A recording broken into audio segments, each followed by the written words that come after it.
Voici les papiers du divorce. Tu peux les présenter au bureau de la ville maintenant si tu veux. Mais vous ne pouvez pas, n'est-ce pas? Tu es au chômage, après tout. Tu ne survivrais pas sans moi. Mon mari ricane en tendant les papiers signés du divorce. Il se moquait souvent de moi parce que j'étais au chômage et il utilisait maintenant les papiers du divorce pour m'obliger à lui obéir. Quel homme lâche, malgré mes efforts épuisants pour élever seuls nos jumeaux, il n'a jamais montré une once de gratitude. A eu lieu de cela, il essayait de me contrôler en me menaçant de divorcer, sachant très bien que mes parents vivant loin, je n'avais nulle part où aller. Alors que je fixais solennellement les papiers du divorce, il a laissé échapper un rire méprisant. Tu aurais des ennuis si je divorçais, n'est-ce pas? Tu es trop imbu de ta personne ces derniers temps. Alors j'ai besoin de te rappeler ta place. Que cela te serve de leçon. Ne me réponds plus jamais. J'ai compris. Alors qu'il commençait à retirer les papiers, je les lui ai arrachés des mains. Puis, avec un sourire éclatant, j'ai déclaré, merci. Je vais aller les déposer tout de suite.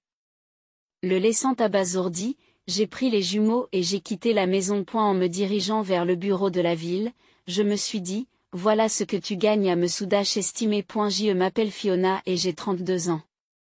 Ayant toujours aimé les enfants, j'ai fréquenté une école professionnelle de garde d'enfants après le lycée et j'ai obtenu ma licence de garde d'enfants. Après avoir obtenu mon diplôme, j'ai commencé à travailler dans une garderie et j'ai trouvé ce travail très gratifiant.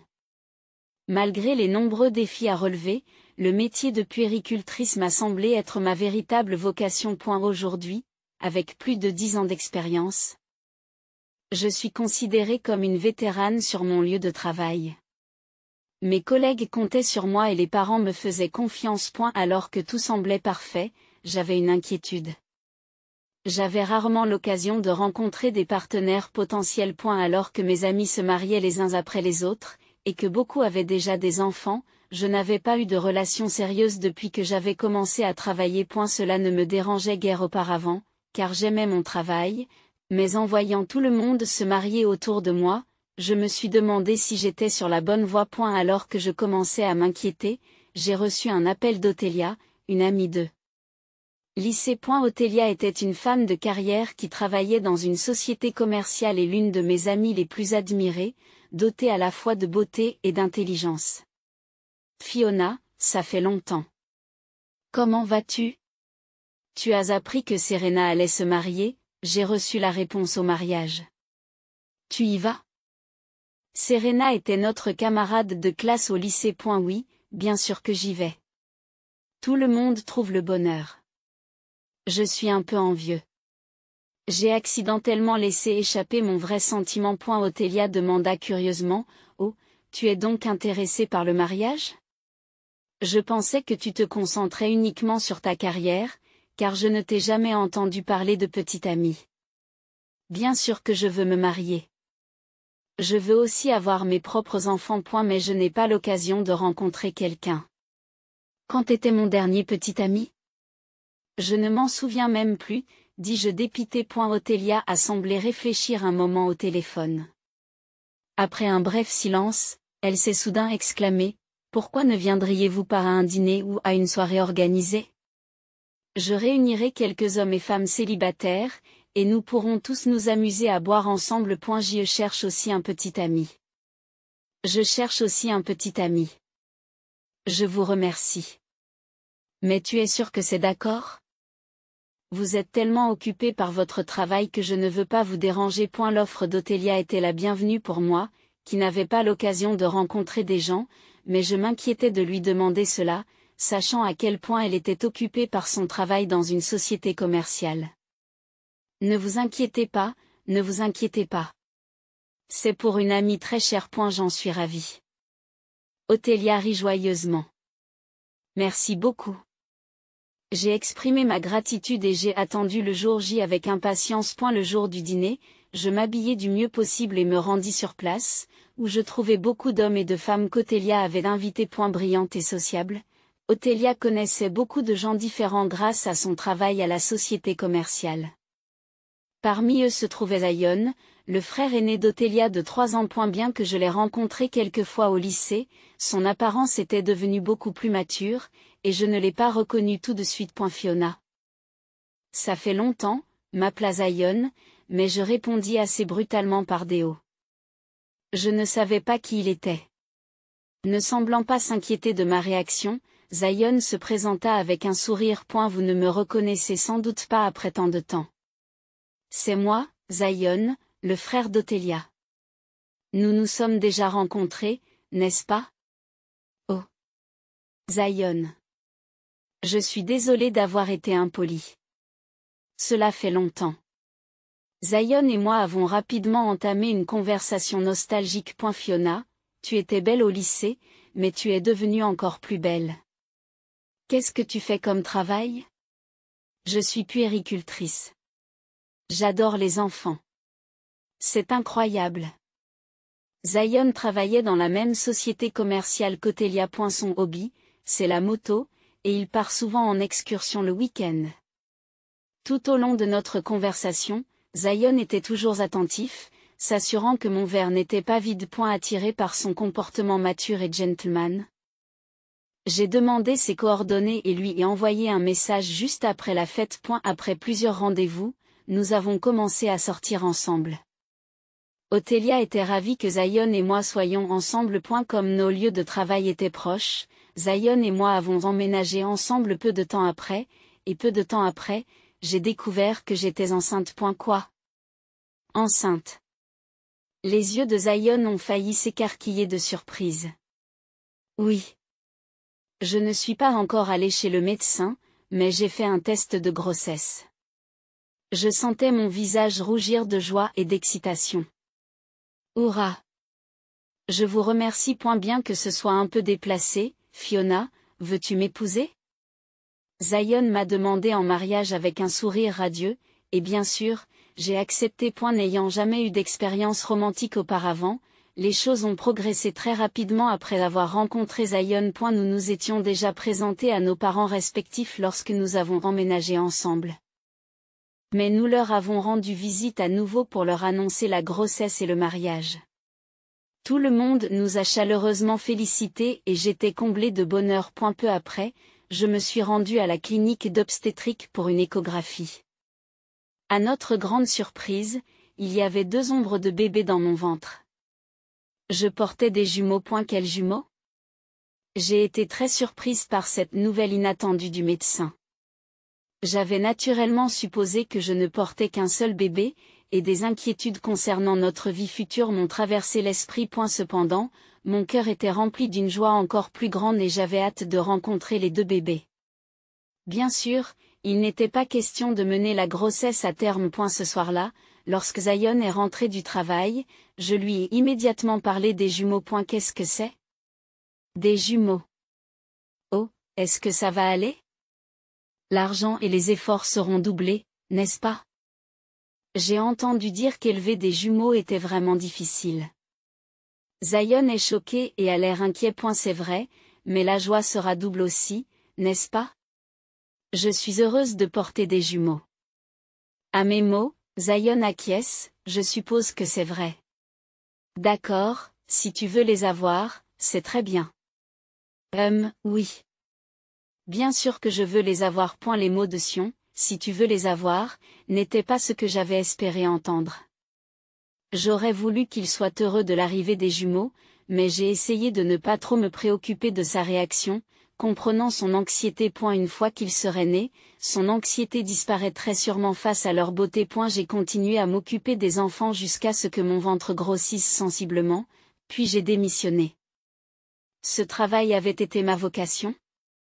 Mais j'avais décidé au fond de moi que je reprendrais mon travail de puéricultrice une fois que les enfants seraient plus grands. Le temps a passé et j'ai donné naissance à des jumeaux en bonne santé, un garçon et une fille. Zion a pleuré de joie et m'a dit « Merci. Tu t'es bien débrouillé. » En voyant Zion tenir affectueusement les jumeaux à tour de rôle, je me suis sentie profondément soulagée. Bien que sa réaction à l'annonce des jumeaux ait été mitigée, il semblait que le fait de les voir en personne lui apportait plus de joie que d'anxiété. Pendant mon séjour à l'hôpital, Elliot est venu me rendre visite. Voici donc ma nièce et mon neveu. C'est adorable, a-t-elle dit les larmes aux yeux, elle qui adore les enfants comme moi. Zion est également venue fréquemment, et je n'ai ressenti que de l'espoir pour notre vie future. Nous allions sûrement vivre heureux dans une famille de 4 personnes. Cependant, mes espoirs ont été rapidement anéantis après mon retour à la maison. Leurs pleurs sont si forts. Je n'arrive pas à dormir, faites-les taire. Celui qui me criait dessus était Zion. Il a commencé à crier vers le 3e jour après que j'ai ramené les jumeaux à la maison. Je me suis empressée de changer les couches et de leur donner du lait, mais les bébés pleurent, c'est leur travail. Ils ne s'arrêtent pas de pleurer facilement, et en plus, ils sont 2. Souvent, quand l'un se mettait à pleurer, cela déclenchait l'autre. Si vous vous plaignez, pourquoi ne pas aider un peu? Tu pourrais au moins les prendre dans tes bras. Quoi? Pourquoi le ferais-je? En plus, c'est toi qui voulais des jumeaux, non? Je ne m'attendais pas à ce que les jumeaux pleurent si fort. Ça me rend folle. Contrairement à toi qui es au chômage, j'ai du travail demain. Et si le manque de sommeil affecte mon travail? Je suis une star dans mon service. Même quand j'ai demandé de l'aide à Zion, il n'a fait qu'insister sur sa propre position et n'a jamais aidé. Vous avez pleuré de joie à leur naissance. Pourquoi as-tu tant changé? Lorsque j'ai dit cela, Zion s'est moqué. J'étais émue quand ils sont nés. Je les ai trouvés mignons pendant l'hospitalisation. Mais une fois rentrés à la maison, ils sont si bruyants que je ne les trouve plus mignons.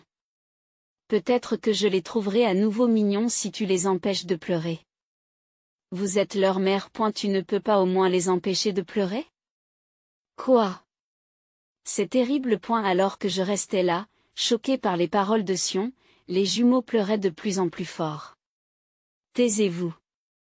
Vous êtes des monstres. Comment pouvez-vous pleurer si fort? Je n'en peux plus. Je ne peux pas dormir dans cette maison. Je vais dormir à l'hôtel. En disant cela, Zion a mis dans un sac uniquement ses affaires nécessaires pendant que j'essayais désespérément de calmer les jumeaux. Puis, avec un à bientôt et bonne chance, il a quitté la maison. Ce n'est pas possible. J'ai été submergée par la déception face au comportement de Zion, et j'ai senti les ténèbres se refermer autour de moi. Jusqu'à ce que nous ramenions les jumeaux à la maison, Zion ne m'avait jamais crié dessus. Il avait été calme et courtois. Pourtant, à présent, il se permettait d'injurier et de crier. Était-ce la vraie nature de Zion? Entre tristesse et colère, j'ai versé des larmes en silence. Puis les jumeaux ont cessé de pleurer. C'était probablement une coïncidence, mais j'avais l'impression qu'ils s'inquiétaient de mes pleurs. Ce n'est pas le moment de pleurer. Je dois être forte pour ces enfants, me suis-je dit, résolue à rester forte. Après cela, Zion est rarement rentré à la maison. Prétextant que les pleurs des jumeaux étaient trop forts, il a commencé à aller à l'hôtel tous les soirs. Chaque jour, je recevais un message me disant qu'il ne rentrait pas à la maison aujourd'hui non plus. Séjour à l'hôtel. Nos 2 parents vivant loin, je ne pouvais pas compter sur eux pour m'aider, et mes journées sans sommeil se sont poursuivies. Même si j'aimais les enfants et que j'avais travaillé comme puéricultrice pendant des années, m'occuper seule de jumeaux était extrêmement difficile. J'ai pensé à demander de l'aide à Elia, mais c'était une femme de carrière qui travaillait dur. J'hésitais à la contacter, sachant à quel point elle était occupée par son travail. Lorsque Zion rentrait de temps en temps à la maison, il se plaignait de la façon dont je faisais le ménage, ne montrait jamais d'affection pour les jumeaux et ne parlait que de nous en mal. Après plusieurs mois de cette situation, j'ai reçu un après-midi un message de Sion disant « Je rentre aujourd'hui. Il est évident que le dîner est prêt. Je suis d'humeur à manger chinois. » Lorsque Sion est rentré à la maison ce soir-là, il a commencé à crier dès qu'il est entré dans le salon. Et c'est quoi cette maison en désordre? C'est un vrai désastre. Tu n'es pas une femme au foyer? Tu peux faire le ménage comme il faut. S'il est vrai que je n'arrivais pas à ranger la maison tout en m'occupant constamment des jumeaux, je n'allais pas accepter cela de la part d'un homme qui nous avait abandonnés depuis des jours. S'occuper de ses précieux enfants est la priorité absolue, alors on ne peut pas faire autrement si la chambre est un peu en désordre. Peut-être que s'il y avait un autre adulte pour nous aider, nous pourrions aussi nous occuper des tâches ménagères. Lorsque j'ai répondu de manière sarcastique, Zion a fait claquer sa langue. Dépêche-toi de préparer le dîner. Je suis fatiguée du travail et j'ai faim. Lave-toi d'abord les mains, dis-je calmement, et Sion se dirigea vers l'évier à grands pas pendant que Zion se lavait les mains. J'ai disposé sur la table les plats d'accompagnement que j'avais achetés au supermarché. Les jumeaux avaient été de mauvaise humeur aujourd'hui, et je n'avais tout simplement pas eu le temps de cuisiner correctement. Je savais que Sion se plaindrait, mais je n'avais pas d'autre choix que d'acheter des plats préparés puisque je n'avais pas le temps de cuisiner. Lorsque Sion est revenu de son lavage de mains et qu'il a vu la table, il s'est mis en colère, comme on pouvait s'y attendre. Qu'est-ce que c'est que ça? De la nourriture achetée en magasin. Pourquoi n'est-ce pas fait maison? C'est ridicule. Je n'ai pas dit que je voulais de la nourriture chinoise? Arrête de crier surtout. Je n'ai pas eu le temps de cuisiner aujourd'hui. Et il n'y avait pas de nourriture chinoise au rayon charcuterie du supermarché. À mes paroles, Zion a répondu d'un ton moqueur. Comment ça, tu n'as pas le temps? Ne fais pas semblant d'être occupé quand tu es au chômage. Ma mère a toujours préparé de délicieux repas maison pendant qu'elle élevait ses enfants. Ne cherche pas d'excuses. Votre mère est merveilleuse, mais elle n'a pas élevé des jumeaux. Et si ma belle-mère était efficace et avait toujours été gentille avec moi, et si j'aimais bien mes deux beaux-parents, mon beau-père était tout aussi gentil, et je le voyais souvent aider sa femme à faire le ménage lorsque nous lui rendions visite, de sorte qu'ils avaient probablement toujours partagé les tâches ménagères et la garde des enfants. J'en voulais à Sion de me comparer à sa mère alors que nos situations étaient complètement différentes. Si tu me compares à ta mère, alors tu devrais agir comme ton père. Ne réponds pas, tu es un échec en tant qu'épouse et en tant que mère.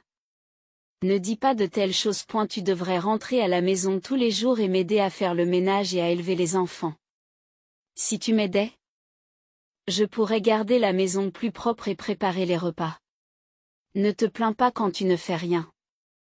J'ai désespérément fait appel à Sion. Je ne peux pas parce que j'ai du travail. Les tâches ménagères et l'éducation des enfants sont des tâches féminines, n'est-ce pas? D'ailleurs, toi, le chômeur pique-assiette, tu ne peux vivre que grâce à moi. Tu ne peux pas survivre sans moi, et pourtant tu te comportes de façon si hautaine. Après avoir dit cela, Sion a souri méchamment, comme s'il avait pensé à quelque chose. Il se rendit dans la chambre et ne revint pas avant un moment.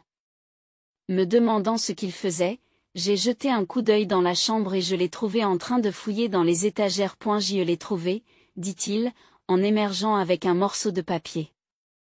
Il me l'a tendu avec un sourire en coin. Ce sont des papiers de divorce, marmonnai-je en regardant le papier. Il s'agissait en effet de papiers de divorce? Avec la section de Zion déjà remplie. Essaie de les soumettre si tu peux, dit Zion en riant, continuant à me tendre les papiers. Eh bien, tu ne peux pas, n'est-ce pas?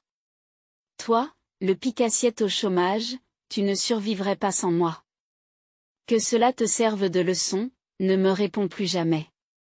J'ai compris. Alors qu'il commençait à retirer les papiers, je les lui ai arrachés.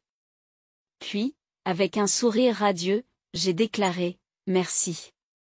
Je vais aller les déposer tout de suite. 1.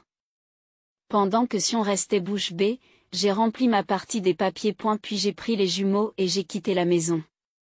Zion semblait incapable de comprendre la situation, me fixant d'un regard vide. Comme je l'avais déclaré, je me suis rendu au bureau de la ville et j'ai déposé les papiers du divorce.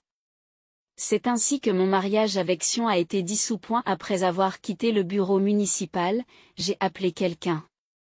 Bonjour. Fiona, qu'est-ce qui ne va pas? Il s'est passé quelque chose? La voix inquiète d'Othélia a retenti dans le téléphone. J'avais appelé Othélia. Oui, c'est vrai. Je lui ai parlé de mon divorce avec Zion, et elle a accepté que je reste chez elle quelque temps. Le lendemain après-midi, Zion a appelé. Où es-tu? Pourquoi n'es-tu pas rentré à la maison? Tu es au chômage et tu n'as pas d'argent, alors tu n'as nulle part où aller. J'en avais assez que Zion crie dès qu'il commençait à parler. Arrête de crier. Tu ne peux pas parler d'une voix normale? Et bien sûr, je ne rentre pas à la maison. Nous sommes divorcés, tu te souviens? Mais je vais devoir revenir quelquefois pour trier mes affaires. Qu'est-ce qu'il y a? Le divorce, tu as vraiment soumis ces papiers? Tu ne peux pas survivre sans moi. Qu'est-ce qui te prend? Idiot de chômeur, tu es vraiment stupide. Comment comptes-tu vivre à partir de maintenant? Il y a une limite à l'insouciance. Même à ce stade, si on me regardait toujours de haut, alors j'ai décidé de révéler la vérité. En fait, je travaille à domicile comme rédactrice indépendante spécialisée dans les questions de garde d'enfants. Quoi? Rédactrice? La voix de Zion semblait stupéfaite. Oui. Le fait d'être mère de jumeaux m'a permis d'attirer l'attention, et heureusement, je gagne suffisamment pour subvenir à mes besoins. En réalité, lorsque j'ai démissionné de mon emploi de puéricultrice, j'ai commencé à travailler en tant qu'écrivain pour partager des informations utiles sur la puériculture. Grâce à mon expérience en tant que puéricultrice et à ma grossesse gémellaire, j'ai pu partager de nombreuses expériences qui ont attiré les lecteurs dès le début. Après l'accouchement, j'ai écrit en toute franchise sur l'éducation des jumeaux, ce qui a touché de nombreuses personnes. J'étais également douée pour dessiner des illustrations, de sorte que le fait de les joindre à mes écrits a suscité encore plus d'intérêt. Par conséquent, j'ai eu la chance de pouvoir gagner un revenu stable. Quand avez-vous commencé à faire cela? Zion a été choqué par la vérité que j'ai révélée. Je ne savais pas que j'avais des talents d'écrivain lorsque je travaillais comme assistante maternelle, mais on ne sait jamais à quoi on est doué tant qu'on n'a pas essayé. J'aime beaucoup écrire et dessiner. Le travail d'écriture est devenu un bon exutoire pour moi tout en élevant les enfants. Bien que les jumeaux ne dorment pas encore très souvent à la même heure, je peux travailler de manière assez efficace, même dans de courtes périodes, lorsque je me concentre. Vous n'étiez donc pas au chômage? Alors vous allez vraiment divorcer? Le faire? Je l'ai déjà fait. J'ai déposé les papiers du divorce hier, tu te souviens? Tu ne m'as pas entendu le dire tout à l'heure? Est-ce que tu m'écoutes au moins? Lorsque j'ai répondu par l'exaspération. Sion a haussé le ton. C'est ridicule. Je n'ai jamais accepté de divorcer. Tu as déposé les papiers unilatéralement. C'est injuste. De quoi parlez-vous? Vous avez clairement signé les papiers du divorce. C'est un peu exagéré de dire que tu n'étais pas d'accord pour divorcer quand tu les as signés. C'était juste une menace. Parce que tu étais trop imbu de toi-même. Je n'ai jamais pensé que tu les soumettrais. Va au bureau de la ville tout de suite et dis-leur que c'était une erreur. Pendant que Sion fulminait, j'ai soupiré et j'ai dit froidement, tu ne voulais donc pas divorcer à ce point? Je n'en savais rien. Je pensais que tu voulais te remarier avec ta maîtresse. Semblant réagir à mes paroles, le souffle de Zion s'est coupé au téléphone. Il s'est tu. Oh, pourquoi ce silence? Où est passée toute cette énergie de tout à l'heure? De quoi parles-tu? Moi, d'avoir une liaison? Je n'ai aucune idée de ce dont tu parles. Tandis que Sion essayait de faire l'innocent. J'ai continué. Tu crois que je ne sais rien? Il est inutile de le nier. J'ai des preuves solides de ta liaison, y compris de multiples photos de toi entrant et sortant des hôtels bras dessus bras dessous avec une jeune et jolie fille. Espèce de bon à rien. J'avais l'intention de rester calme, mais mes émotions ont pris le dessus au fur et à mesure que je parlais. Comment pouvez-vous avoir de telles choses? Et pourquoi me traiter de bon à rien? Tu crois que tu peux dire des choses pareilles? Retire ce que tu as dit.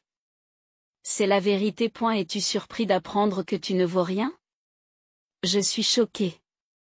Un homme qui n'aide pas à faire le ménage ou à s'occuper des enfants, qui crie constamment, qui ne rentre pas à la maison et qui trompe, comment cela peut-il ne pas être sans valeur? Expliquez-moi, s'il vous plaît. C'est alors Cottelia, qui était à côté de moi. C'est adressé à Sion. J'avais gardé le téléphone sur haut-parleur pendant tout ce temps. Sion. C'est moi. Qu'est-ce qu'il y a? Othélia. Qu'est-ce que Fiona fait chez toi? Et, Othélia. Dis à Fiona de rentrer. Fiona ne reviendra pas chez vous. Vous êtes juste des étrangers maintenant que vous êtes divorcés. Zion, tu es vraiment le pire. Fiona m'a parlé de ton horrible comportement. Je suis complètement dégoûtée. À mon retour de l'hôpital, j'avais hésité à contacter Othélia, sachant qu'elle était très occupée par son travail.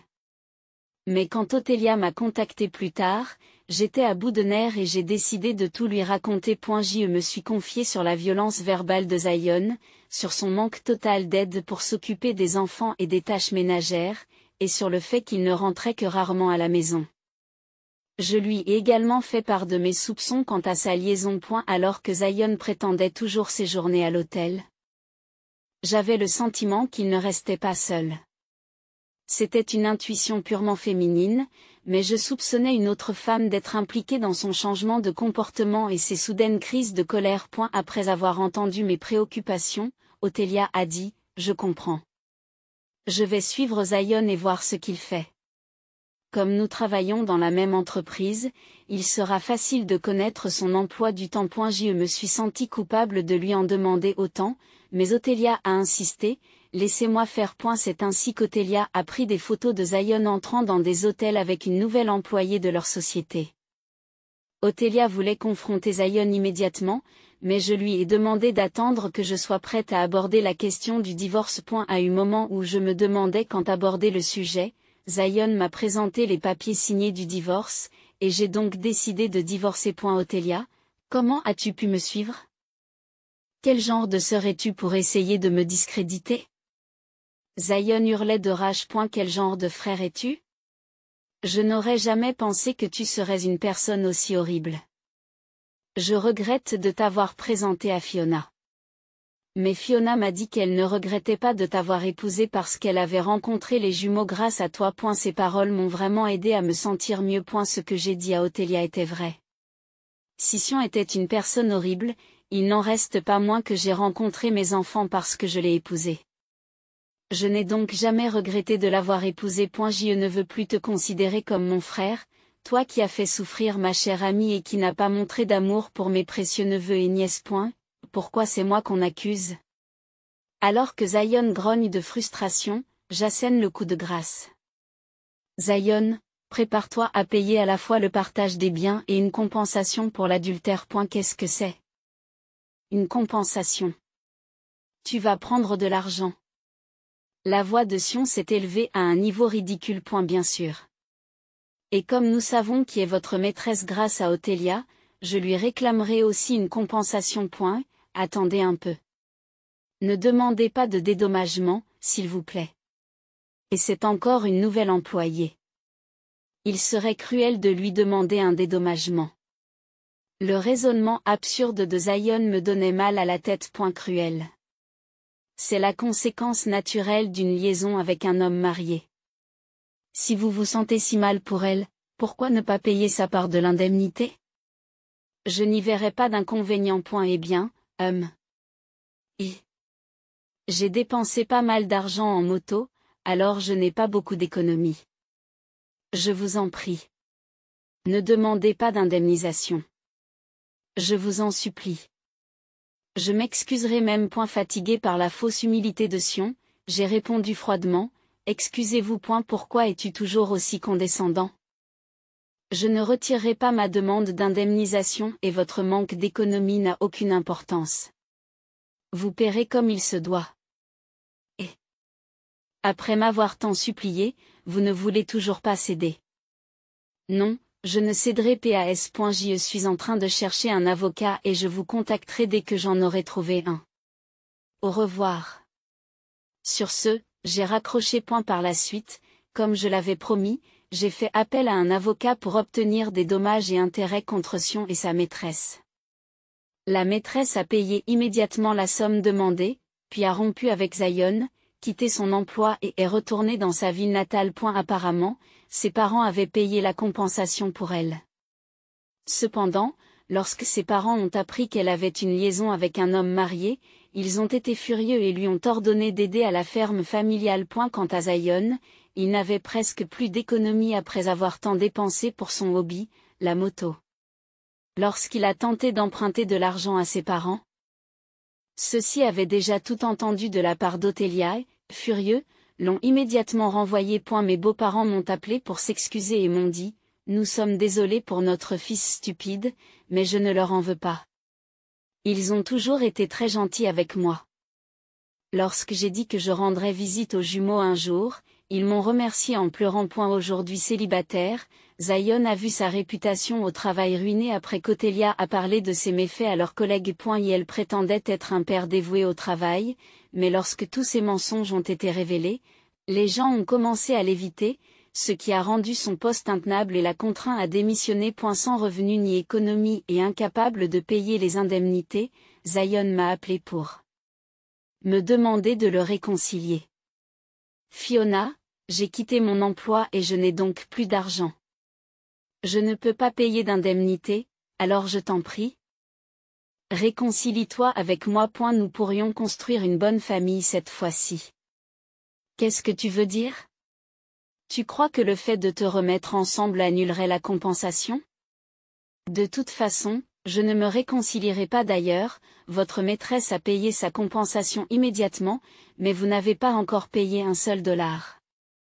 Tu n'as pas honte d'avoir plus de 10 ans de plus qu'elle? Ne dites pas des choses aussi dures.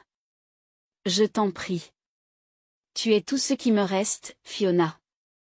Je t'aime. Retrouvons-nous. Bien que Zion ait supplié en pleurant, je n'ai ressenti aucune sympathie. C'est flippant et ennuyeux. Ne m'appelle plus jamais. Et assure-toi de payer la compensation comme il se doit. Au revoir. J'ai raccroché et bloqué son numéro. Plus tard, Othélia m'a dit que Zion était retourné chez ses parents et qu'il avait réussi à y entrer après avoir supplié à genoux. Et elle s'est arrangée pour vivre dans le dortoir d'une usine où travaillait une connaissance de son père et apparemment, il travaille dur chaque jour pour payer l'indemnité. Quant à moi, après avoir séjourné chez Othélia pendant un certain temps, j'ai décidé de retourner chez mes parents. Mes parents nous ont accueillis chaleureusement et adorent les jumeaux. J'y trouve de la joie à partager du temps avec mes adorables enfants avec mes parents, et mon travail d'écrivain de puériculture se passe bien. Lorsque les jumeaux seront plus grands, j'espère reprendre mon travail d'assistante maternelle.